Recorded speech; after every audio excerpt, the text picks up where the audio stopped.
Good evening friends. आज हम बात करेंगे स्क्वायर रूट के क्वेश्चंस की। देखिए, जो मैं आज क्वेश्चन डिस्कस करने वाला हूँ ना, स्क्वायर रूट्स में सबसे ट्रबल्ड सेक्शंस में से एक आता। ठीक है, तो आज हम बात कर रहे हैं स्क्वायर रूट की, और इसमें से जो सेक्शन पढ़ने वाले हैं मैंने भी बता दिया, सबसे ट्रबल्ड सेक्शन में आता है। चलो इसके बारे में क्यों ट्रबल्ड है वो बताता हूँ। मुझे बताइए 9 का स्क्वायर रूट क्या होता है। 9 का स्क्वायर रूट कोई भी बता सकता है, 3 होता है। अच्छा, मजेदार बात यह है, अब मुझे बताइए 0.9 का स्क्वायर रूट क्या होता है। 0.9 का स्क्वायर रूट क्या होता है? बच्चे जनरली बोलते हैं क्लास में मुझे 0.3, और ठीक गलत है। फिर बोलते हैं अच्छा है 0.3 नहीं है तो फिर 0.03 होगा, ये भी गलत है। क्योंकि अगर आप 0.3 का स्क्वायर करते हैं, स्क्वायर आप स्क्वायर करेंगे तो ये 0.09 आएगा, और इस पे तो और आगे हो जाएगा। अगर इसको स्क्वायर करेंगे हो जाएगा 0.0009। ठीक है जी। अब इस चीज को सॉर्ट आउट करने के लिए मैं आपको स्क्वायर रूट, पहले अगर आपको आइडिया नहीं है तो नेक्स्ट क्लास में फिर स्क्वायर रूट बताऊंगा, मगर अभी मेरे से स्पेसिफिकली क्वेश्चन पूछा गया था इसलिए मैं स्पेसिफिक क्वेश्चन डिस्कस कर रहा हूँ। 0.9 का अगर स्क्वायर रूट निकालना हो, चलिए उसको निकालते हैं। अगर 0.9 का हमने स्क्वायर रूट निकालना हो 0.9, अगर जो स्क्वायर रूट की मेथोडोलॉजी के बारे में जानते हैं वो जानते हैं कि जब आप स्क्वायर रूट निकालते हैं तो आपको यहां से पेयर करने पड़ते हैं। अब आपको एक नंबर लेना है जो खुद के साथ मल्टीप्लाई करने पर या 90 बने या 90 से कम बने। डेसिमल है तो ऊपर डेसिमल लग जाएगा पहले ही। सो आपको एक नंबर लेना है जिसे खुद से मल्टीप्लाई किया जाए। सो वो 90 या 90 से छोटा बनना चाहिए, तो it will be 9 9 81। So it will be 9 and 100. You have to double this number to become 18. So take 4 here, because you have to multiply 184 with the 4 to get less than 900. So 184 into 4, 4 4 is 16, 1 carry, 8 4 32, 33, 3 carry, 4 is 4, 5 6 7. It becomes 736. It becomes 4 6 और 1। ये pair पूरा उतरेगा, इसको double करेंगे बन जाएगा 8 9 2 18। ठीक है जी, and will continue like this. So हम 0.94 से ही ध्यान में रखते हैं। सो याद रखिएगा कि 0.9 का स्क्वायर रूट 0.94 होता है, तो सुनने में बड़ा अजीब सा लगता है। अब यही कंसेप्ट और अगर आगे फर्दर करूं मैं आपको, तो इससे समझने वाली बात क्या है? समझने वाली बात यह है कि 90 का 0.09 का जो स्क्वायर रूट होगा वो इसके साथ रिलेटेड होगा, दैट इज 0.3। जबकि इससे आगे फर्दर चलना होगा, अगर मैं और डाउन कर लूं तो 0.00 और 9 इसका स्क्वायर रूट जो होगा that will be again related with this, so it will be 0.09 and 4। ठीक है जी। अगर आप ऊपर चले जाते हैं 90 की तरफ, तो 90 का स्क्वायर रूट जो होता है वो फिर इसी से रिलेटेड होगा, अल्टरनेट रिलेशन है, तो दैट इज 9.4। जबकि अगर आप ऊपर और चले जाए 900 में, then it will be related with this, it will become 30। so factually speaking इन सब में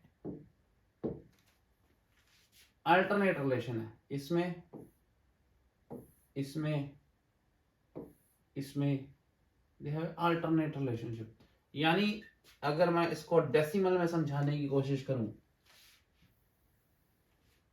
डेसिमल में समझने वाली बात यह है कि अगर आप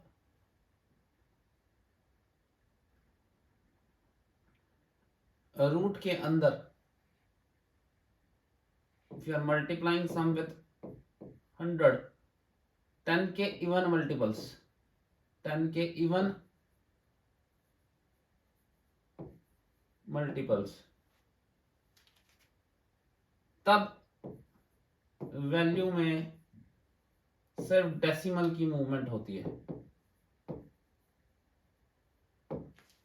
अगर ऑड मल्टीपल्स लेंगे तो वैल्यू ही चेंज हो जाती है।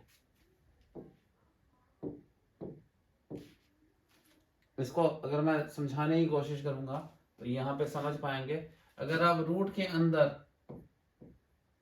2 डेसिमल, या मैं इसको इस तरह लिखवा दूं, अगर रूट के अंदर आप 2 डेसिमल मूव करेंगे तो आंसर 1 डेसिमल मूव करेगा।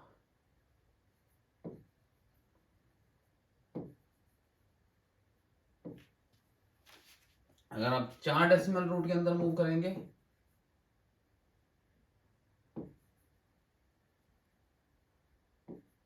तो आंसर 2 डेसिमल्स में मूव करेगा।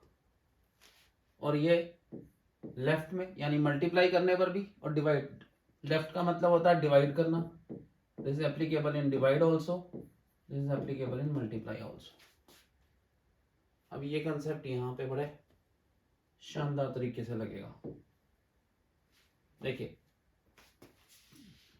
इस क्वेश्चन को करने की कोशिश करते हैं। देखिए जी, 13 की वैल्यू दी हुई है, 130 की भी दी हुई है। आपको 3 वैल्यूज जो हैं वो पता नहीं है। सो अगर 13 दिया हुआ है तो डेसिमल यहां लगा हुआ है, 13 के बाद 130 दिया है तो यहां लगा हुआ है। सो अगर रूट 13 है और उसको 1.3 बनाना है तो यू आर मूविंग 1 डेसिमल। अगर 1 डेसिमल है तो ये वैल्यू यहां से नहीं ली जा सकती।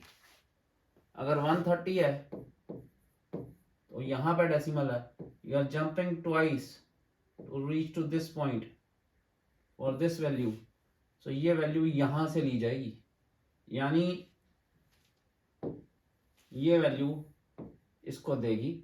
और मैंने अभी बताया अगर 2 मूव करते हैं तो बाहर 1 मूव करेगा तो इट विल बिकम 1.140। सो इसकी वैल्यू आ जाएगी 1.140। अब 1300 की बात करते हैं। 1300 जो है, अगर मैं 13 को 2 जीरो देता हूं, यहां डेसिमल था 1 और 2, तो ये 2 जीरो की मूवमेंट है टूवर्ड्स द राइट। इसका मतलब है बाहर भी 1 डेसिमल मूव होगा टूवर्ड्स द राइट, तो ये आंसर इसको देगा। इसका मतलब है इसकी वैल्यू आएगी 36.05। ये जो डेसिमल है ये 1 जंप कर जाएगा यहाँ पे, राइट। अब थर्ड वैल्यू के लिए हमारा सेकंड आंसर आ गया 36.05। ठीक है, थर्ड वैल्यू है 0.013। अब 0.013 हम किससे ले सकते हैं?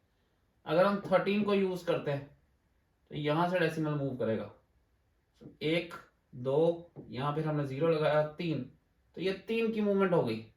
3 की मूवमेंट पे यहां से वैल्यू नहीं ले सकते हम। इसका मतलब हमें 130 पे ट्राई करना पड़ेगा। सो 130 से अगर हम 3 की मूवमेंट करते हैं, 4 की मूवमेंट, 1 2 3, और हमने यहाँ 0 लगाया 4 की मूवमेंट की, so it will become 0.013 which is our requirement. इसका मतलब आंसर यहां से लिया जाएगा। हम 4 मूव कर रहे हैं तो डेसिमल 2 मूव करेगा।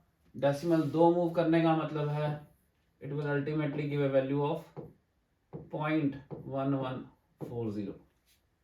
So it gives you 0.1140। Add करते हैं, so it become 0,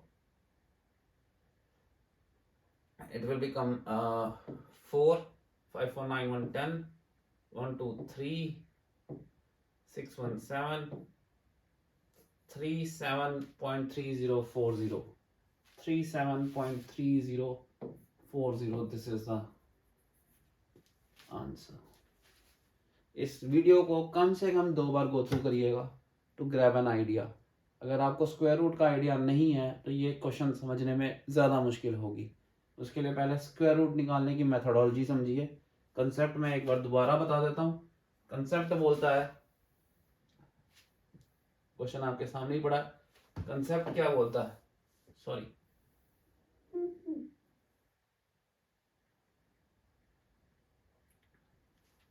कंसेप्ट बोलता है कि अगर स्क्वायर रूट के अंदर आप इवन में डेसिमल्स मूव करते हैं, 2 डेसिमल मूव करते हैं टुवर्ड्स राइट और लेफ्ट, तो आंसर जो स्क्वायर रूट के बाहर वैल्यू होगी वो 1 डेसिमल मूव करेगा टुवर्ड्स राइट और लेफ्ट, डिपेंडिंग ऑन आप किस साइड जा रहे हैं।